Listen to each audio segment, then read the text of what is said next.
¿Qué tal, amigos de Como Cada Mañana? Ya estamos de regreso y por supuesto es viernes legal, hablar de asuntos con nuestro abogado favorito, Oscar Díaz. ¿Cómo te encuentras? Hola, muy bien, gracias Aida, muy bien, contento de estar aquí contigo en este intenso viernes por muchos motivos, con muchos temas además, que hoy en particular vamos a recoger uno, seguramente después vamos a ir platicando de los muchos otros. Así es, tenemos muchísimos temas de qué hablar, pero una de las cosas que aconteció en nuestro país precisamente fue el terrible atentado que ocurrió en Monterrey esta semana, en el que por supuesto le dio la vuelta al mundo ya este video, un video viral del ataque que se realizó a partir de un menor de edad en su secundaria, y fue un hecho que ha movido a México por cuestiones también periodísticas. ¿Dónde queda la ética? ¿Dónde queda la información verídica? Porque en la red social todo el mundo comenta, ¿no? Y si nos vamos a un tema más profundo, entran los niños, ¿no? La difusión, la protección a la niñez y cómo es que esto nos mueve a partir de este hecho, generar quizás un protocolo, tanto a nivel jurídico, que sí existe, como a nivel de los medios. Que no siempre van de la mano y no Claro. está casada la información, lo que por ley está puesto en un documento no siempre es conocido incluso por los propios medios, y en gran medida porque no son acontecimientos que constantemente estén surgiendo, y entonces probablemente no es necesario desde la redacción de un periódico, por ejemplo, o de un medio como este, estar decidiendo qué se transmite y qué no se transmite. Es decir, como no hay esa constancia, probablemente no ha sido motivo de análisis o de discusión profunda a dónde están los límites o en dónde están estas áreas grises mediante las cuales ya pueden manejarse más bien cuestiones de ética y no de legalidad. Pero sin duda que es algo inédito esto que pasó en Monterrey, aparte de ser trágico, muy trágico, también es algo inédito en México. Esto lo hemos visto en muchas ocasiones en otras partes del mundo, particularmente en Estados Unidos. Es algo que sucede incluso de manera, pues no sé si cotidiana, pero sí muy recurrente. Pero en México, con este grado de violencia y en este contexto escolar, no lo habíamos visto así tal cual. Es la primera ocasión que yo recuerdo. Sí hemos sabido de adolescentes que cometen delitos graves. El año pasado, si no mal recuerdo, hubo 3, 4 adolescentes que asesinaron a otro, y fue noticia que también se difundió en gran medida en el país y en el extranjero, pero no en el contexto de la escuela, y eso es lo que llama mucho la atención, y eso es lo que después deriva en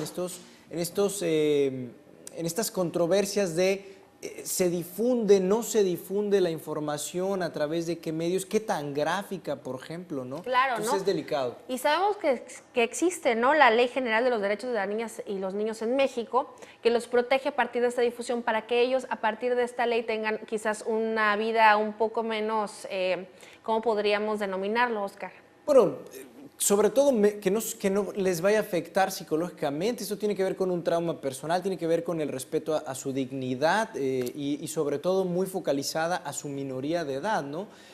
Obviamente estas son imágenes fuertes para cualquiera, aunque fuéramos mayores de edad, pero en el caso muy particular de los menores, pues hay otras cosas que cuidar, que proteger, y como Estado, obviamente hemos desarrollado cuerpos legales y además hemos suscrito tratados internacionales que nos obligan obviamente a garantizar plenamente estos derechos de los niños y de las niñas, ¿no? Así es. Y ahora sí, entrando al tema de cuestiones de demandas, ¿qué sucede, no, con ese tipo de demandas a menores de edad por algún delito? Bueno, hay que iniciar un procedimiento muy parecido al que sucediera con los adultos.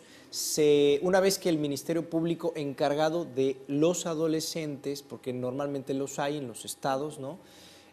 Una vez que toma conocimiento de oficio, es decir, que se entera solo o que alguien denuncia o presenta una querella ante el Ministerio Público, tiene la obligación de investigar, iniciar un procedimiento de investigación para ir haciendo una carpeta con el caso, ¿no? En este caso particular, valga la redundancia, pues yo creo que fue del dominio público una vez que se empezó a difundir la noticia esa misma mañana, ¿no? Inmediatamente, seguro por las circunstancias de los disparos, pues toma conocimiento la policía del lugar, la policía municipal, y eso deriva en pues toda una serie de protocolo de atención en donde pues ya se involucra, por ende, de manera oficiosa el Ministerio Público seguramente, ¿no?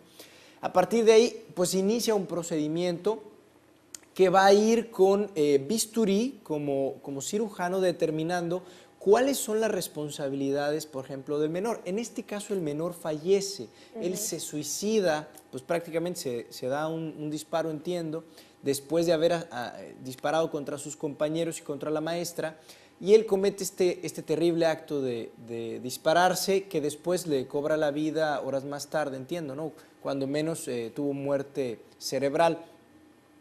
Pero bueno, en el caso de que no hubiera sido así, seguramente hubiera sido sujeto a responsabilidades penales, pero matizadas, no al mismo grado de lo que pudiera ser para un adulto mayor de edad, ¿no? Hay un rango que está considerado entre los 12 años y los casi 18 años, un día antes de los 18, porque a los 18 ya somos mayores y se nos juzga de acuerdo a la ley para adultos, pero entre los 12 y un día antes de los 18 hay un rango especial que precisamente establece la ley de cada estado o la ley nacional ya de justicia para adolescentes con la que ya se cuenta y que es semejante al nuevo sistema de justicia penal, por ejemplo, dependiendo de si algo se cometió antes de que entrara en vigor esa ley o después, es como va a aplicar una u otra, es decir, nos quedamos con el sistema viejo o el nuevo.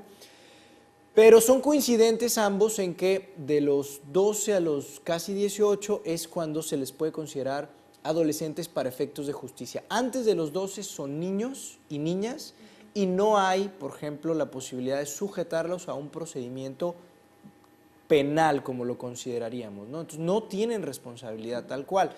Y dentro de ese rango sí la hay, pero también está como escalada. De 12 a los 14 años, por ejemplo, no puede haber, en el caso de que se demuestre su responsabilidad, no puede haber una pena privativa de libertad. No van a la cárcel de los 12 a los 14 años. Y de los 14 años en adelante sí pudieran ir, pero el enfoque que se le da a la justicia para adolescentes es que sea lo menos posible, solamente en los casos que estén extremadamente justificadas estas medidas. Es decir, la justicia para adolescentes es muy tendiente a protegerlos, a no castigarlos, a no privarlos de pues una libertad realmente si no hay una necesidad extrema de hacerlo. No obstante eso, Aida, déjame decirte que hay miles de adolescentes en México que están obviamente privados de su libertad, esperando que su proceso, por ejemplo, avance y tengan una sanción. Incluso también hay un gran problema en el tema de la reclusión de los menores cuando esto sucede, porque pues no hay condiciones adecuadas para que los menores puedan estar en un lugar en donde esté garantizada su seguridad o en donde estén, por ejemplo, diferenciados de otros tipos de menores que han cometido delitos más graves, ¿no? O sea, en realidad este sistema no es solamente problema en el caso del tema penitenciario, es para adultos, también lo es